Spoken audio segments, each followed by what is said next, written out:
Netcasts you love. From people you trust. This is Twit. Bandwidth for Know-How is brought to you by CacheFly at CacheFly.com. This episode of Know-How is brought to you by lynda.com. Learn what you want when you want with access to over 2,000 high-quality online courses and training videos, all for one low monthly price. To try it free for 7 days, visit lynda.com/knowhow. That's LYNDA.com/knowhow. Today, you'll know how to tap your network using Wireshark, how you can sweeten up your home theater audio, and a whole lot more.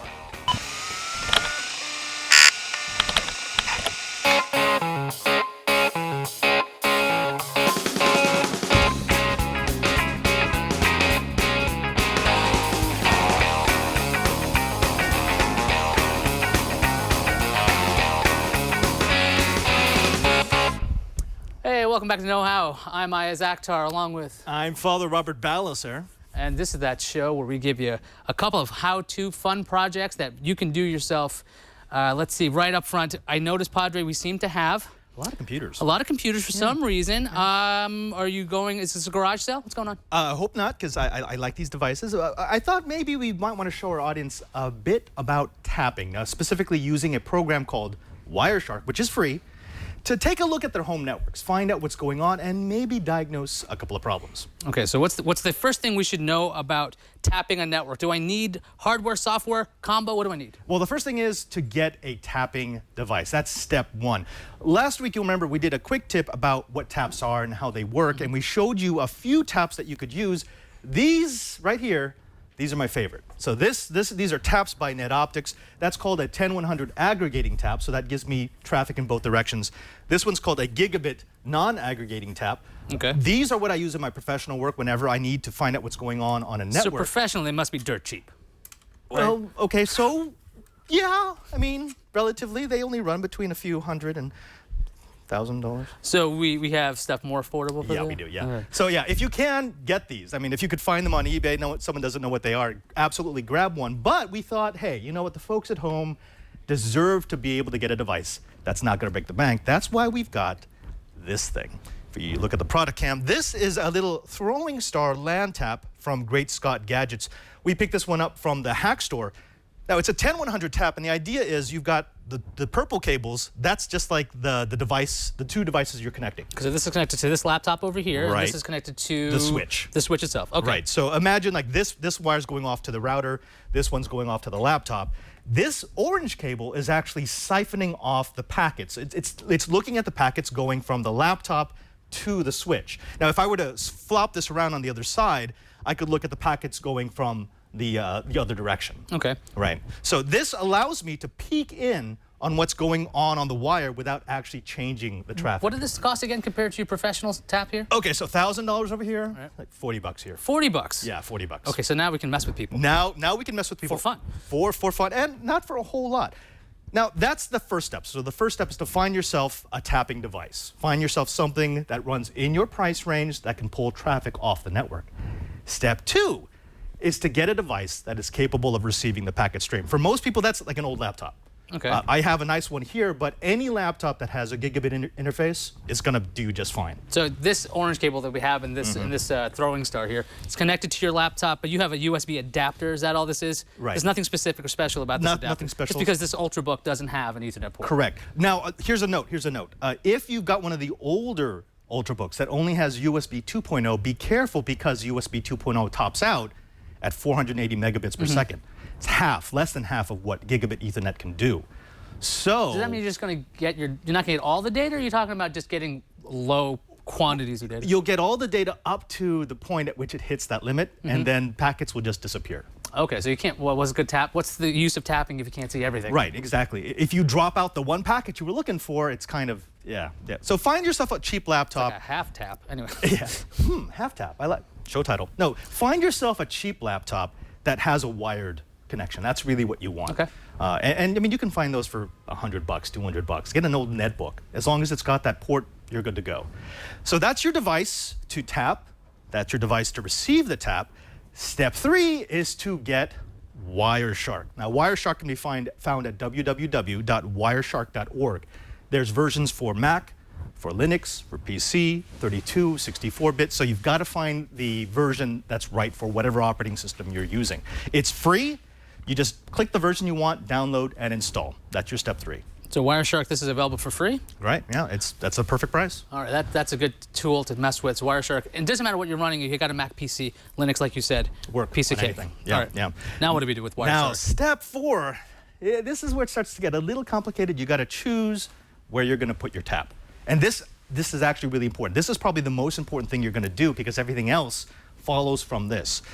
We've got this wonderful board that was drawn by our very own Greg Burnett. And it shows you what a typical home network might look like. You've got your cable or your DSL router. Your modem right there. Modem, sorry. You've got your router. Most people have the wireless integrated into the router, but I put it separate. Then you've got a couple of devices that are connected to your network wirelessly, and a few computers that are connected via a wired connection. Anywhere along these lines, these wired lines, is where I can put the tap. Now, the tap will give me the traffic between two devices, which means if I put the tap here, it will give me all the traffic going between the modem and the router, which is essentially all the traffic running out to the internet or in from the internet to the network, right? If I put it here, up on the AP line, it's only going to give me the traffic that goes between the router and any wirelessly connected device. So if you want to be most inclusive, you're between the router and the modem. Right. And if you want to be on the wireless network, you go between the access point and the router there. Correct. And then let's say I want to troubleshoot a specific PC. Let's say I've got a PC that I think is acting weird. I'm thinking, I think this is maybe part of a botnet. Okay. Go ahead and put the tap just on that wire, and now you're only getting the traffic between the router and the PC. What it helps to do is to actually draw this out. Draw what your network looks like so that you can say, yeah, I want to put the tap right here, so I can find out who's using up my internet connection. If you don't have a snazzy artist like we have Greg Burnett every now and then come by. You can always use a cocktail napkin or something like that at the back of your hand. It'll work just the same as long as you map it out. This is actually pretty simple here. This is simple, and actually I thought it was going to be a lot prettier because, you know, Greg's supposed to be Don't trash an the art. artist. The art's beautiful. Anyway. Okay. I like it. So now you've found out where you're going to put your tap, right? So like for you, let's say you want to find out what's going on with this PC. Yes, that PC computer number 1, there's been a real problem for me. It's been a real problem. It's slow, It's and slow. I don't know what's going on with it. I want to know what's going on there. Okay, so we're going to put the tap right there. Okay. Which means the next step is to start your capture. Now, this is what the interface for Wireshark looks like. If you switch over to my PC screen, it's it kind of undecipherable right now. In fact, I'm going to do something that's going to make it even more undecipherable. Okay, I'm liking where this is going. Yeah. So I'm going to start my capture, and this is actually running in between PC1. So this is your PC1 that you said you wanted to find out what was going on. PC1's one I'm messing with right now. Right, and over to the router, and then right here I've got my one tap. I'm only looking at the traffic going from the PC out to the router, not the other way. And I'm going to start, if you go back to my interface, I'm going to start my capture. And now this is only the packets that are going from that PC out to the internet. So right now, don't show me, but go ahead and type in a website. Go to a website, any website. Pick a site. Any website. I'm going to pick a site that nobody would ever go to. There's no way on earth. This is on your machine. And you're starting to see the packets flow. So this is the packets that are flowing from his computer out to the router. What I'm going to do is I'm going to put DNS. So I'm in the filter box here, which means I'm only wanting to look at packets that have a DNS call in them. And I see here that the very first, I see a Bing call, I see a MySpace call, I see a Google call, I see another MySpace call. So it looks like you're going either to MySpace or Facebook. Now here's the weird thing. Notice, what site did you go to? I went to MySpace.com. You went to MySpace. Notice all those other sites that are popping up. Those are all the other calls that site is going to make. It calls over to MySpace, but also to Facebook, also to Vinit, Codo Suite, whatever, a couple to Google, a couple to Akamai. That shows you all the different places that your computer's actually accessing when you access a simple website. So it's not just going to MySpace. Well, yeah, taking a look at this is probably because you can sign in to MySpace with Facebook because they pretty much given up entirely. Right. But that's a whole other thing. But you're seeing where those are all coming from. And from what you saw there, you can determine what site I'm visiting. Is there any way that you could like have a best guess? Can you match it to something else? Do you keep a catalog to be like, I know that's MySpace, I know that's Facebook? Some people try to do that. You can make custom filters, and I'm actually going to show you how to play with the filters in a bit. But yeah, some people who are really into this, they'll make a database and they'll start associating certain URLs with certain companies. But trying to do that in a stream capture, it's actually really tough because you've gone to one site. Now imagine if I was tapping an entire network with 40 computers. It's going to get a little difficult. Yeah, I'll be there forever. So what we want to do is after we started capturing, so if you go back to my interface, in this very small amount of time, all of these packets have been captured just from that one laptop. I mean, imagine that. All of this from one connection, one side of one connection, going out to the internet, has been captured by Wireshark. That's cool, but if you're the know-it-all sitting at home, you're thinking, I have no idea what that means. So I'm going to show you how to use this data to find some real-world problems. The way I'm going to do that is I'm going to stop this capture, and I'm going to bring up some captures I did just the other night. This first one is to figure out, let's say you want to find out if your computer has been owned and it's being used in a botnet. So this is real-world traffic that I captured off of the network last night. What I did was I put the tap between a PC and the internet, and this is just a few seconds of capture. What I'm going to do is up in the filter, I'm going to put SMTP, which is the Simple Mail Transport Protocol. Since this computer was not doing anything, it should not have any. Shown that at all. Because SMTP is only mail. Yeah, unless you have like Outlook running in the background, which you didn't on this machine. Correct. This is just something that's so I filter it, and whoa, wait a minute. Why are I'm all getting these showing up? all these packets that were calling out to SMTP. That right there, I don't have to go any further. I know there's something wrong with this computer. It was making SMTP calls when I wasn't using the computer. This is like the simplest thing to do with Wireshark and with a tap, which is if you suspect that your computer might be participating in a botnet, run this. If it's got any SMTP packets when you're not running email, there is something wrong. Okay, so that's the way you can find out if it's making those calls. What other searches could you do to check anything else that's going on with your machine? Yeah, there's a couple that I think people should know about. The second one is going to be to look for, what did I have? Oh, for top talkers. This one I love. So let's say you have a network at home and it's always slow, but nobody owns up to using up all the bandwidth. You know there's someone who's doing Netflix. So like, you know, this is actually really good in an apartment. When you have like this, you got 4 or 5 roommates and you're like, I gotta do this Skype call. I'm gonna Skype in with somebody. I need all the bandwidth. If any of you are BitTorrenting, I need to know that because we need to have this thing.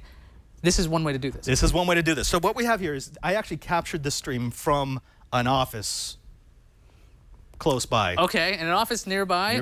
Nearby, okay. And this is about a 100 megabyte file, so it's 100 megabytes of capture, so there is a lot of packets in here. But Wireshark actually gives me a really easy way to find out who was what I call the top talker. If you go to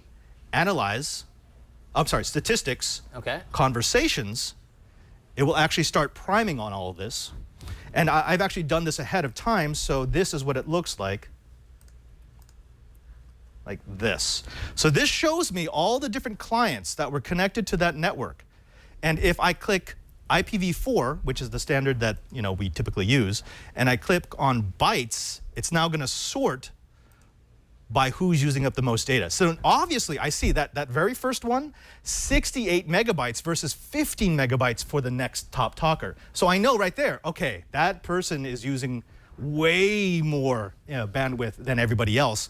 And I can find out who it is just by looking at address A. That tells me, okay, this computer is sucking up all the bandwidth. I got to go have a talk with Mr. Netflix or Mr. YouTube and say, cut it out because you're killing the network for everybody else. So you can go into your router, check out your client table, and then find out who's got 194 at the end of the day. Right, because they normally have like a name next to it, like Sarah iPad. Oh, Sarah, stop playing Ways to Die or whatever it is that's sucking up. I'm sure it wasn't Sarah. That seems like Sarah. That could be any one of us at that nearby building. I have no idea what we're talking about. Right. Of course. So you get your top talkers that way. That's pretty neat. That's my top talkers. Okay, and the other one I really like, and as we're going to get a little gray hat here, Okay, I'm not really a hat-wearing guy, but all right. Remember, last week I was talking about how sometimes I would run a honeypot and I would start searching. Yes, I did. Yeah. I remember that. Because people are not supposed to send their username or password in the clear. So in other words, it's always supposed to be encrypted, but of course, people still do it. It's amazing how many times people still do it. Here's a string that you can use to find a password inside this capture. So I've got a capture here. This is not that long. This was just, I think, for 30 seconds here in the brick house. I actually don't know if there's a password in here, but what I'm going to do, in the filter, I'm going to put password. Oh, sorry. TCP contains password. So what I'm saying is look through the TCP string and tell me any packet that contains the word password. And so I'm going to hit enter. And there's one. So I've got one packet in here that has a password in the clear. And if I double click that, I can now bring up this, which shows you what's actually contained inside of that packet. And what I'm going to do is I'm going to look really quick through the string. I'm going to look for password, which is, oh, there it is. OK, so password is right about there. And it tells me the username was, Cranky Hippo. OK, so username was Cranky Hippo, and password was Padre Man Crush. OK, I'm not sure what that's all about. But there you see, and now that's a very quick demo of what you could do. So if you were running this on your network, back here between the cable, DSL modem, and the router, if anybody on your network sends a password in the clear, you can capture it. And that's why you should always use LastPass, people. LastPass. Unless LastPass came up with Padre Man Crush, which is actually I think it's the one that's the number one that shows up. Yeah, go figure. One of the most normal ones. Yeah. But no, encrypt. Okay, so this last bit, the last bit before I send them off on their merry way to play with Wireshark, is a bit more complicated.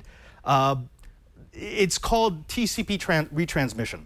Whenever your network gets too slow, it's really easy to blame, it's the wireless, or it's Comcast, it's the guy next door who turned on his microwave and blotted out 2.4, whatever it might be. You know, everyone has their favorite reason why the network is slow. With Wireshark, I can actually find out. I can actually look for the cause, and the way that I'm going to do that is, again, I've got a stream here, and I'm going to type in TCP dot analysis dot retransmissions. And what it's looking for is it's going to filter through all of this. It's going to look for packets that have had to be retransmitted. So in other words, there was errors. So the errors, that's why it's slowing down, because you're trying to send something out, it's not going out. Exactly. So if you send a packet and it gets blocked somewhere, it gets stepped on, there's a bad switch, there's a bad connection, it's going to retransmit. And now this happens regularly in a network, but what I'm looking for is I'm looking for an overabundance of retransmissions. I'm looking for a huge block of retransmissions. And then I can look at the source and the destination address and say, the problem exists between that device and that device. And now I can actually go back to my network and say, okay, what's going on here? Is this a bad wire? Is this a bad connection, a bad jack, a bad switch, a bad piece of hardware? And look, wow, I did not expect that many. All of this in this dark black, these are all TCP retransmissions. So lots of errors here. Yeah, lots of errors. So this is all the traffic that had to be sent at least twice. Now, multiply that by as many devices as you may have on the network, and that can tell you why you're going so slow. And what I can do over here is I look over for the source and the destination, and if I group it by, I don't want it to do that, but if I group it by the source, I can actually look if there's a device or a couple of devices that make up the majority of those packets. Yeah. So once you have that information, what could you do with that? Could you take that machine, just take it off the network and try to figure out what's going on with it? Or are you talking about there's a bigger issue with your network? What can you do with that information once you have it? Right. So once you have that information, I can save all these files. So I don't have to be sitting there in front of my modem. I can take it back to my room, back to my office, and I can actually start scanning through the packets at my own perusal. Typically, you're not looking for one single problem. You record everything, and then when you do have a problem, it gives you sort of a forensic tool to go back and see what happened. It's a very cool way to use an incredibly free tool with a not that expensive device. In fact, in the future, I think on Know How, we're going to do a project where I'm going to show you how to make one of these taps for nothing, For nothing. For next to nothing. For nothing. Right. I'm just going to steal. We're going to steal the parts. We're gonna. Well, yeah. Steal the parts. Yeah. Yes. We're in going to there. steal the parts. We're in there. Zero cost. I'm liking this idea. Yeah, I like that. Well, it might cost us more than. So please, if you get a chance, this is a great tool to play with. I've in the show notes, I've included a couple of strings that you can try, a couple of filters that are You easy didn't to just play make up with. those strings off the top of your head? Yeah, those are just off the top of my head. But they'll be available at twit.tv/KH. twit.tv/KH, and there you can learn all about Wireshark. But you know what? I think maybe now we need to find another place where we can learn stuff. Yeah, we should definitely take a break and thank our sponsor, lynda.com. Now, lynda.com is an online learning company that helps anyone learn creative software or business skills, depends if you want to have both. And the thing is, with the lynda.com subscription, members receive unlimited access to a vast library of high-quality, current, and engaging video tutorials around the web on a bunch of different subjects you can get on this lynda.com. I was in my garage the other day. I was cleaning out a bunch of different pieces of software. I'm like, I don't need this instant 3D from Windows 3.1, but I did find, apparently I bought Logic Pro 8. So I went to lynda.com and I wanted to check if they had courses, and sure enough, they do. I was looking at the Logic Pro 8 Essential Training videos, and they are fantastic. They're explaining to me how to use this software. Logic Pro, if you don't know, is an audio editor. It's kind of like GarageBand, but it's more for professionals. Yeah, this is the actual one I was messing with, Logic Pro 8, and you can see that everything is organized. You've got your introduction, welcome, and you can jump around. So if you're familiar with something, you can jump around in these lists. It's really fantastic that way. And if you, let's say you're not going through your garage and you don't even know where to start, lynda.com has curated playlists that highlight the most relevant courses you'll need to learn a particular topic, subject, or skill. You can learn things like WordPress or design, create a website, how to find a job, how to negotiate raises, all kinds of cool things like that. Create animations, videos with DSLRs if you wanted to do that. They've got tutorials there. And once you shot those videos, how are you going to edit? Well, lynda.com's got that stuff covered as well. I also was taking another lynda.com course because, like I mentioned, this is unlimited. You get access to everything. I'm taking a course that teaches me Premiere because I'm a Final Cut guy. I need to learn how to transition.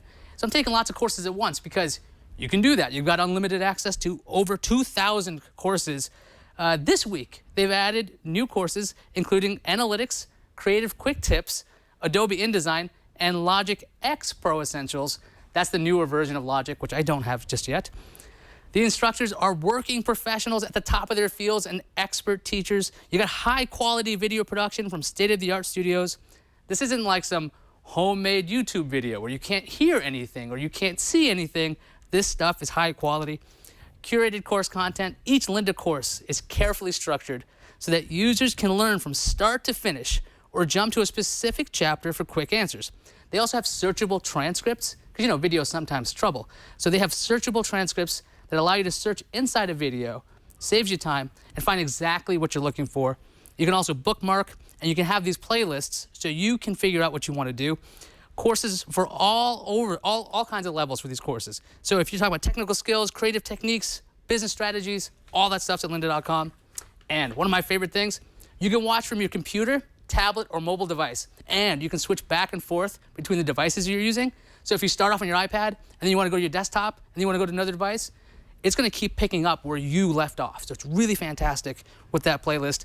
You get to set the pace with mobile access. You learn what you want, when you want. It's only $25 a month for access to Lynda's entire course library. Or for $37.50 a month, you can subscribe to the premium plan, which includes exercise files that let you follow along with the instructor's project using the exact same materials they're using. And you can try out lynda.com right now with a free 7-day trial. Visit lynda.com/knowhow to access the entire library. That's over 2,000 courses, free for 7 days. That's lynda.com/knowhow. And we thank lynda.com for their support of Know-How. Just some great material there. You know what I like about Lynda? I actually was playing on the site the other day, and I've been doing Premiere. I mean, I'm a Premiere guy. I've been doing it for 10 years. But I started looking at the tutorials, and I realized that even though I've been using it so long, there were some things that I should have known from the very beginning, and I never did. Sometimes you just get used to that workflow, and you're like, I kind of know that. But then sometimes you're like, whoa, these are trained instructors, so they're really showing you things that you might not have seen. It's good stuff. It's fantastic. I just love switching from my devices. I have enough devices at this point. Nexus 7, now to my iPad, now to my laptop. Or I'll steal one of your laptops because I can see it on the web. Anyway, so for my project, for this part of the show, I am going to present to you part 2 of audio calibration with Scott Wilkinson. Now, we got Scott in from Home Theater Geeks to talk about how to set up your home theater audio. And what we went through in part 1, and we'll have a link to part 1 at twit.tv/KH. I'll actually have it in the show notes of part 1. We figured out how to design your room and how to place your speakers and how to actually have audio calibration with that little microphone that comes with a lot of AVRs. But there is one problem when it comes to those little things. Let's go to our know-it-all. Now, the problem is that these automatic calibration systems don't always do a great job. They might misidentify how far the speaker is, or they might call it, might say, oh, this can reproduce all the ranges of frequencies from 20 to 20,000 hertz, which is the entire human hearing range, when in fact it can't. But the automatic system is only so good. It can't be perfect. So if you're a perfectionist, you want to do it manually. And the way you want to do it manually is you want to get a sound level meter. Here is the Radio Shack sound meter. It's 40, 50 bucks. You can get it also in a digital version that has a digital readout here instead of a needle that moves. And this lets us measure sound levels in a room. So for example, in this room right now, I'm reading with me talking, about 72 decibels. All right. And this meter's close to me. Right to you. If it were farther away, if you move it farther away, and you take a look at the reading, it should be around 0 for 70. So down here, so this is the 7, you already set the range to 70 right, on correct. the top? I set the range to 70, so 0 is 70. Gotcha. And you can tell if I stand farther away, now I'm out of camera, it's probably under 70. Yeah, around that, little like 68. Yeah, exactly. So what you do is you take one of these, I set it to 70, and I tell the receiver to play the test tone in the right front speaker. And I put this on a tripod. There's a nice little tripod mount. Keep it in that one space, the one spot. Keep it in the one spot, and I tell it to play the test tone, and then I adjust the level from the receiver of that channel until it reads 75. And then I move the test tone to the center, and then to the left front. And do you want them all matched to 75? Because that's the way you're doing matched, exactly right. And they're going to be different distances away, which means their levels aren't going to be precisely the same. Now, before you do that, you do have to go into the menu of the receiver and tell it how far each speaker is from your seat. So you have to get out your tape measure. This is a little more involved, which is why some people like the automatic approach. But you take your tape measure and you go from your seat to here, and you go from your seat to here, and you enter that data into the receiver with the remote. Very important to have the receiver's on-screen display displaying on your TV. And you might think, okay, well that's easy. Video's coming from the receiver to the TV anyway. Here's the weird part. Many receivers do not send their on-screen display, their menu, to the TV over HDMI. Really? So what do they use, like a component? They use a composite. They use the little yellow RCA jack, which is the worst. Like the thing that you effectively, at this point, you've kind of thrown out as a concept. Why would you be using analog video? Really? Some of these guys are sending out their on-screen displays, what you want to see because you want to put in this information. Correct. Oh, wow, okay. Correct. So, and many cases these days you will see it over HDMI, but in some cases, particularly older receivers, you won't. So you need to have that extra connection to your TV, which is kind of weird. But you really want to see that on-screen display in order to input this information. Then you have to tell the receiver, if you're doing this manually, are these speakers large or small? Now by that I mean, if it's large, it can reproduce the entire frequency range from 20 to 20K. So this isn't about the size of the speaker. It's not really about the sonic range. It's sort of related to the size of the speaker. Because a small speaker will never get down to low frequencies. All right. Large speakers can, don't always. But, so you tell them whether or not they're large or small. Any of the small speakers, the information, the sonic information in that channel the low frequencies get redirected to the subwoofer. So if you have a bunch of small speakers that can't go down to 50, 60 hertz or lower, you want to but there's information in that frequency range in the signal, in the content. So you want that information to be rerouted to the receiver and to the subwoofer, sorry. And so every time you tell that a speaker is small, that low frequency information for that channel gets redirected to the subwoofer. My general recommendation is to tell your receiver that all your speakers are small, even if they're not. Because I'd rather have all of the low frequency information coming out of the subwoofer, having the subwoofer do the heavy lifting, if you will, for a number of reasons. First of all, that's what it's designed to do. Second of all, the place where you put the subwoofer for optimum performance is often different than the best place to put the main speakers, the front, right, and left, and surround speakers. If you have bass audio coming out of these main speakers, you may get more of this standing wave problem, which you won't or less of it, if you put the subwoofer in the right place. Okay, so the data that's supposed to be, I guess, destined for the left speaker, the left front speaker, it's not, when you send it to the non-directional subwoofer, isn't that going to change the way you're supposed to hear it? Like, are you really going to hear the true sound of what the director intended? Or is that a speaker issue, or is this... Once again, you said the magic word, non-directional. Low frequencies are non-directional. You can't tell where they're coming from, so it doesn't matter. Aha, okay. Exactly. So you don't have to feel bad about your inadequately small speakers, as long as you have an adequate subwoofer. Exactly. Okay. Exactly. And you have the subwoofer adequately located. You have it placed in the room. Now, there's a really cool technique called the subwoofer crawl, which is this. So that's when you go to a bunch of different subwoofers and have a drink, and then you can't... Right, exactly. Okay, wait a minute. No. You put the subwoofer in your seat. Okay. Okay? And you play a piece of music or a soundtrack or something that you know very well. Okay? While that soundtrack is playing and the subwoofer is sitting in your seat, you crawl around the periphery of the room, listening to the sound.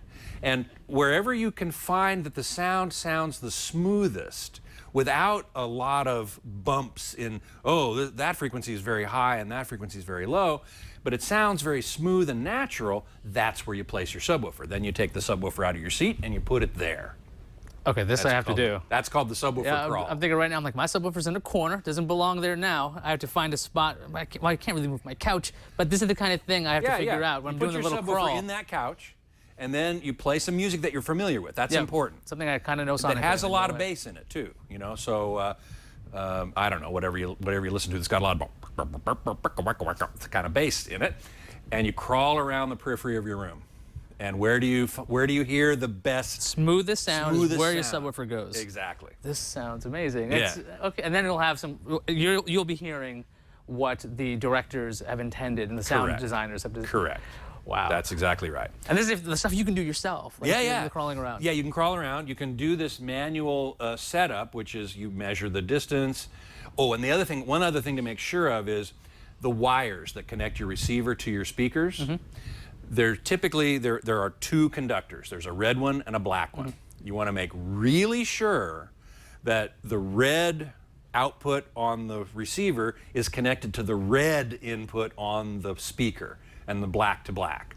If you reverse those, it's called phase inversion, and it causes the sound to become muddled and indistinct. As a Beatles fan, I know about that oops thing where you can kind of switch the way the cables go and you hear a totally different sound. Right. But the thing is, that's with the intention of trying to have a different sound. Just pay attention to the red and the black. It's usually on the back. Exactly right. So you've got your phase correct, you've got your distances measured, you've said to the receiver that your speakers are all small, typically, which sends everything to the subwoofer. The last step is what is the frequency below which things get shunting off to the subwoofer, right? We talked about how if you designate your speakers as small, then the low frequencies get redirected to the subwoofer, okay? At what frequency does that happen? THX says 80 hertz, 80 cycles per second. But what you really need to do is take a look at the specs of your speakers and say, for example, your surrounds only go down to 100.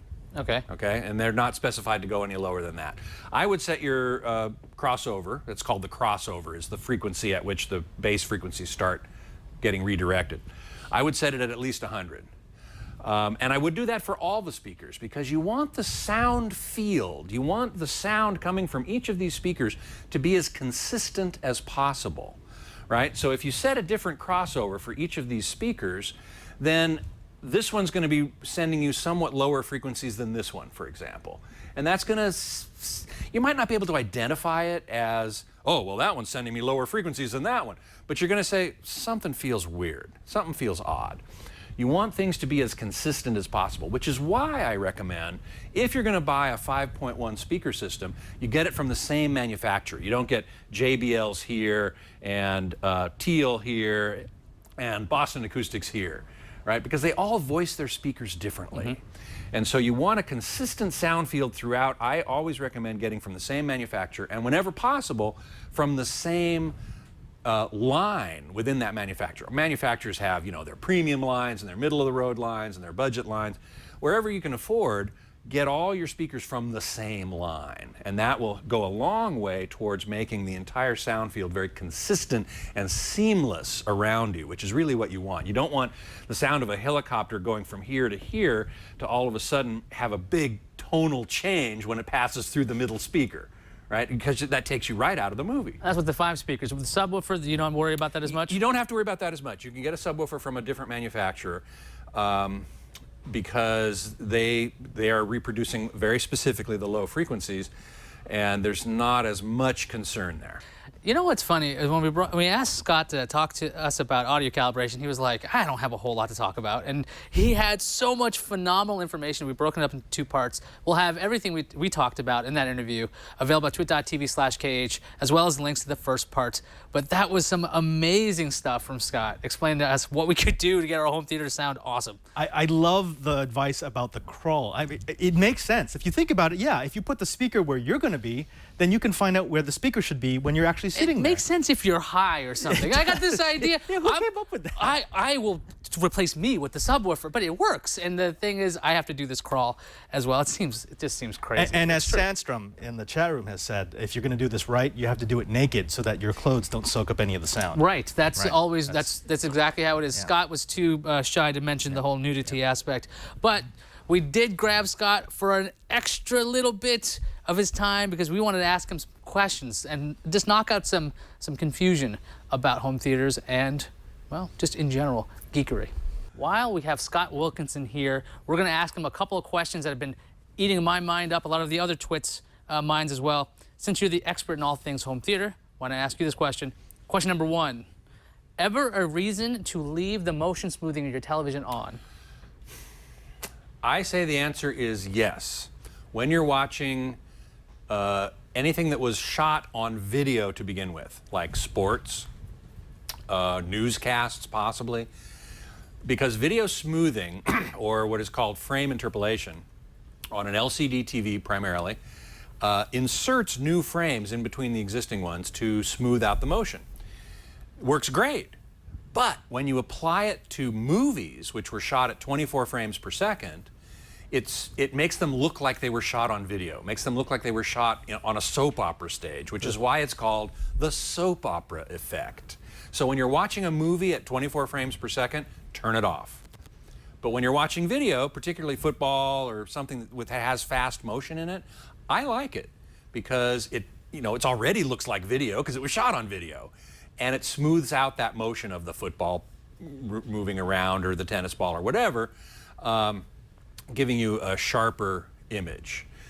Some people would disagree. This is a point of great contention. This is shocking to hear, because I would think, I always want to see NFL film style stuff. Now it'd look like NFL video. Well, I mean, if they're, I don't think NFL is shooting on film. Oh, no, but the NFL Films division, there's a whole other thing. We're like, on the field of Lambeau Field, that whole thing. Okay, well, if they're shooting at 24 frames per second, keep it on 24. Turn it off. Turn it off. But if they're shooting in video, turn it off. Question number 2 from Patrick Delahanty. In the field of audio, can you replace your speaker wire with coat hanger, and would you even notice? This is a great question. I wouldn't, because the coat hanger is not insulated. So just wrap it with some tape and that'd be okay? Then it would sort of be okay. It's also not very flexible, so you can't route it around corners. Also, if you unwrap a coat hanger, it's not that long. So you're finding the impracticalities, but sonically, though, it would be okay? Sonically, it would likely not be a problem. There are people who really think that exotic cables are the cat's meow and really what you need. I'm not one of them. If you have good enough gauge, if you have enough copper there, if it's not small, if it's not tiny, thin little wire, if it's thick wire, I don't think you need exotic cable, and it'll sound perfectly fine. A question about television placement. Is there a good reason to ever place a television above a fireplace? No. No. Absolutely not. That angle's all wrong. The angle's all wrong. People often think that the answer is no because it'll get heated by the fireplace. That's not true. If it gets heat from being on the wall of the flue, then the flue is designed badly. You're not supposed to get hot there. Now, some fireplaces have a radiator in front of the fireplace, which is meant to push the heat into the room.